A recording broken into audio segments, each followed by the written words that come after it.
How's it going, folks? Welcome back. So we're going to go ahead and talk very quickly. So I have returned from Hawaii. While I was there, Riot finally revealed all of the secrets or symbols around Summoner's Rift as a Bard, the Wandering Caretaker. So he's a new support champion. If you haven't gone and checked it out, go ahead and check it out. He's a great champion, something that I'm super excited about. I wanted to go ahead and discuss him very quickly, just give my thoughts. The last 3 or 4 days I've been back, I've just played a ton of Bard just on the PvE, trying to get a hold of a grasp of what he's about and a grasp of what his abilities do and everything like that. And so I think I've gotten it down to pretty solid thoughts on how his gameplay goes and what I think. And so I'm going to go through a ton of stuff about him. So if you don't know anything, go ahead. You might want to go ahead and read the article that Riot put up, the champion reveal page that they put up. A lot of good information there. Good place to start. And so yeah, I guess we'll just go through each of his abilities first really quickly. His passive is called Traveler's Call.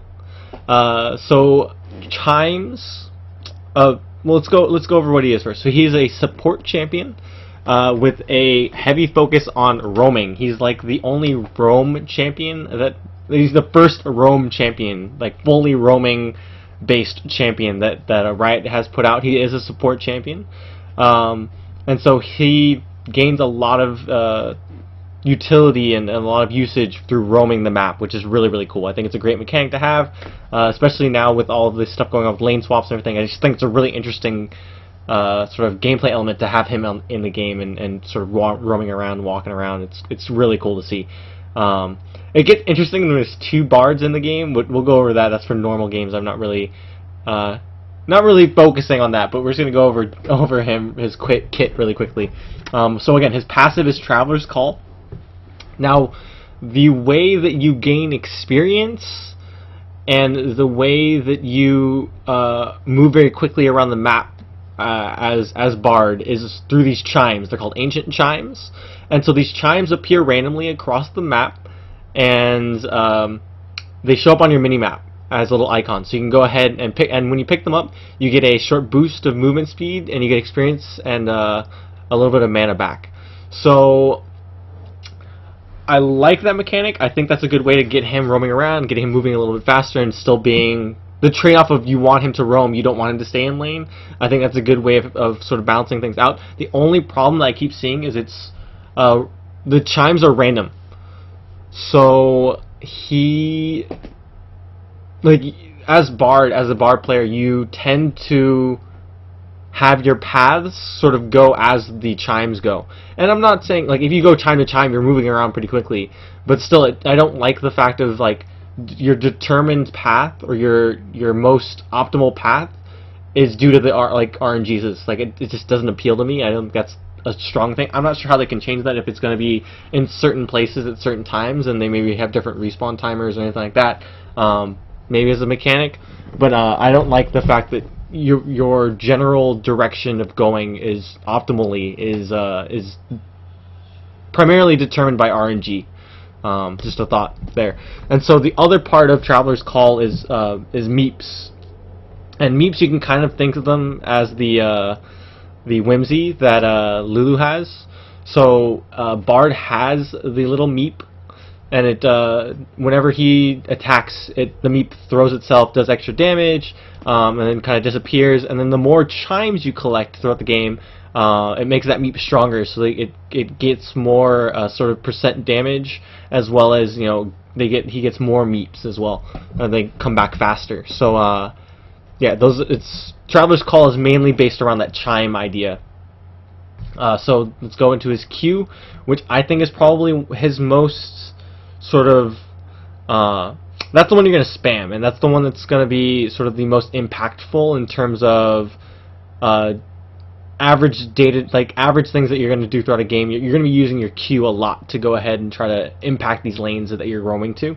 So he basically fires out a skill shot. It damages and slows the first target, and then it goes through to a secondary target. If it hits the second enemy, it stuns both targets. And if it hits the wall, or like a wall or anything like that, it does stun the first target as well. So basically, if it hits anything through that, if you hit the first person, it slows. If you hit anything else other than air, so like champions, monsters, minions, anything like that, then it stuns that first target and the second target if you hit it. If you hit a wall, whatever, it still stuns. And also, it does proc with a Zir wall, a Nivea wall, Jarvan, Cataclysm, stuff like that also procs it.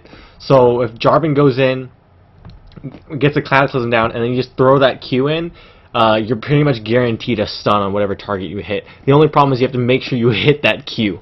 And so it is a skill set. That's pretty much his only kind of big damage spell that he has in his kit, which is, we'll get to a little bit later. His W is Caretaker's Shrine, so that's his sort of sustain and lane kind of ability there. So basically, he puts down a health pack. It's a green orb that throws up on the floor, green or yellow. I can't not really tell. It's like a lime green. So he puts it on the floor, and then over a few seconds, it gains up and powers up, and then it'll finally max out and it'll kind of burst and show that it's done kind of building, and then you'll gain health when you walk over it, as well as movement speed. The only thing is that it does really it scales pretty high in terms of like if you grab it right away, it's barely going to heal you, it's barely going to give you enough movement speed. But if you leave it there for the entire duration, it's actually a pretty big boost of health and movement speed. So you really do want to have it stack up. You just not something you're going to want to put down and just grab right away. It also works like a Rek'Sai tunnel, where if the enemy stands on it while it's charging up or while you just haven't used it yet, it will go ahead and cancel out. So it's not something you want to just kind of put in the open. I think that's a really unique and kind of cool ability as well. I think that's something that you as Bard kind of run to each lane, kind of put down, or you can use it, put it in bushes, or try bushes or anything like that to help your gank or your jungler come in and get a gank off. If it's something like Udyr or someone that has to run into a fight, it makes it really useful to go ahead and have that there. And also, speaking of movement and stuff like that, his E is his big movement ability. It's called Magical Journey. So you put it on a wall, and then it can extend through to another end of a wall, like through a wall. And I'm not sure exactly the range of it, but it can go through a couple of walls. The only thing is that it has to end at a wall as well. It can't just end kind of in the middle of nowhere. And it's a one-way tunnel, so you can't go in and out like a Rek'Sai tunnel. But unlike a Rek'Sai tunnel, your opponents can also go through it as well. So it's a one-way ticket for all champions. It doesn't matter who it is. So it makes it really kind of cool as escapability, sort of maybe get to help, get to safety. It's not something like a Rek'Sai tunnel where you're going to go ahead and get out completely scot-free, but you know, it is something that you can go ahead and use to get a little more distance, to maybe get to some safeties, to some help, to a turret, stuff like that. Really, really cool kind of ability there. And so the R, or his ultimate, is going to be called Tempered Fate. Think of that one like an AoE Zhonya's. That's how everyone's describing it. That's pretty much what it is. It's pretty much it's AoE Zhonya's. It affects all units, so it affects champions, minions, monsters, turrets, even everything you can think of. And so it doesn't differentiate between teammate and enemy. So you can go ahead and like if there's a big team fight, you can essentially stun all 9 people other than yourself. Even if you're staying in there, you can stun all 10 people in a team fight and just kind of stand there for a couple of seconds, all kind of figuring out what's going on. Tempered Fate, I think, is his probably biggest game changer. There's just so much utility to it, so much you can do with it. It's really cool. There's stuff like, you know, there's obvious stuff like you can save a teammate, you can save objectives, save turrets, you know, things like that. So they're untargetable. You can go ahead, wait for if your jungler's walking up to dragon, doesn't have smite yet, you can just use that. You're fine. You're okay. Don't worry about it. But yeah, the cool thing about Tempered Fate is just the amount of uses you can use. So I mean, if you're trying to tower dive, you can use it on the turret, and so you're not being hit by the turret while you're tower diving. Stuff like that. Just really cool kind of stuff. but you have to be careful with it, because again, if you're tower diving and you throw down that ultimate, if you throw it down on the champion as well, you're not going to be able to hit that champion. So you're, stopping the turret from hitting you is not really going to help you out. Just really interesting kind of stuff. Really creates some interesting opportunities. If your opponents are at Baron, stunning Baron along with their teammates, you can go in, get positioning, get around them, get where you need to be, and then just once they come out of the Zhonya's, just be on their faces. It's great. But yeah, I think Bard's such a cool champion. It's such a cool sort of design aspects went into him, and so much utility, so cool. I just think, he's such a great champion. I think he's the amount of roaming potential he has, and he's not that bad of a laner. I just think that he only has one ability that can do damage and really provide lane utility, and it's his Q with the stun, and it is a skill shot, so it's not really going to be that easy to hit, and it only can hit 2 targets. Think of it like a Lux binding, pretty much. But yeah, it's really kind of interesting to see his kit.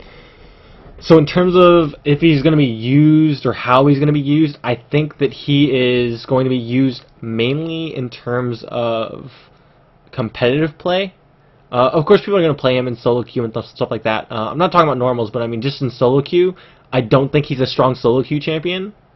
I think he can be if you guys are playing ranked 5s or anything like that, but I think solo queue in particular is pretty weak. And like you know, there's gonna be people that are just like that guy. So like you're gonna have your AD carry like lock Vayne, right? And then the guy at the very end has to play support. He's just gonna pick Bard, and it's like Vayne needs help in lane to survive. She can't lane swap in a solo queue game. It's something you're not really gonna be able to do. And yeah, like Bard's not gonna be able to help her out. Bard's gonna be roaming around. You're gonna have a useless Vayne, and boom, there it is. But I think that in professional play, where you have that lane swap, where you have you have ways to get around a weak laning phase, and you also have really good communication to work everything out, I think it's going to be a really effective champion and something that's going to really change the meta. Although I am interested to see how teams that really benefit and really prioritize laning phase are going to be affected. So and with a strong AD carry, so something like double lift and Aphromoo. Aphromoo is great at roaming, great support player, but I think that CLG really does, like, that's their, like, the laning phase is their bread and butter. That bot lane is so good in the laning phase. I'm not entirely sure they want to give that up for a champion like Bard. Same thing goes for like something with SK.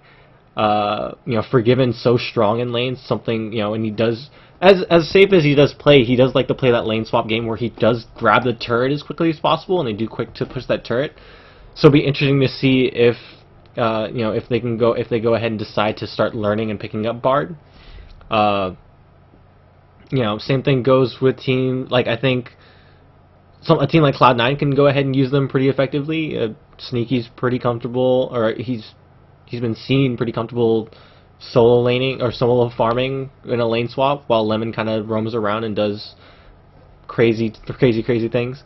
OMG is another team that might go ahead and maybe not want to use Bard just because their support's not as strong and their lanes are so strong already.